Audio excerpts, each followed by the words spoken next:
नमस्कार दोस्तों, मैं हूं दीपक और स्वागत है आप सभी का हमारे आज के इस वीडियो में। तो आइए दोस्तों शुरू करते हैं।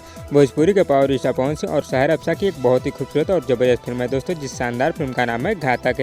इस शानदार फिल्म का ऑफिशियल ट्रेलर बहुत समय पहले ही यूट्यूब पर रिलीज कर दिया गया है। और अब दोस्तों पावर स्टार पवन सिंह की इस जबरदस्त फिल्म को लेकर आप लोगों के लिए बहुत ही शानदार और जबरदस्त खुशखबरी है, क्योंकि दोस्तों पावर स्टार पवन सिंह की जबरदस्त फिल्म की फाइनल रिलीज डेट आ गई है। जी हाँ दोस्तों, आज की इस रिपोर्ट में मैं आप लोगों को बताऊंगा कि पावर स्टार पवन सिंह की जबरदस्त फिल्म को आप लोगों के बीच सिनेमाघरों में कब रिलीज किया जाएगा। इस शानदार फिल्म के लीड रोल में दोस्तों आप लोगों को पावर स्टार पवन सिंह और शहर अफसा लीड रोल में नजर आएंगे। इस शानदार फिल्म को प्रोड्यूस किया है अभय सिन्हा जी ने और दोस्तों इस शानदार फिल्म को डायरेक्ट किया है टीनू वर्मा जी ने। तो आइए दोस्तों आप लोगों को बताते हैं कि पावर स्टार पवन सिंह की शानदार फिल्म को आप लोगों के बीच सिनेमाघरों में कब रिलीज किया जाएगा। तो दोस्तों पावर स्टार पवन सिंह की शानदार फिल्म को आप लोगों के बीच सिनेमाघरों में 18 फरवरी को बिहार और झारखंड के सिनेमाघरों में रिलीज किया जाएगा। जी हाँ दोस्तों, इस जबरदस्त फिल्म को आप लोगों के बीच 18 फरवरी को बिहार और झारखंड के सिनेमाघरों में रिलीज कर दिया जाएगा। दोस्तों कौन कौन भाई लोग पावर स्टार पवन सिंह की शानदार फिल्म को सिनेमाघरों में देखने के लिए इंतजार कर रहे थे, हमें नीचे कमेंट बॉक्स में जरूर बताइएगा।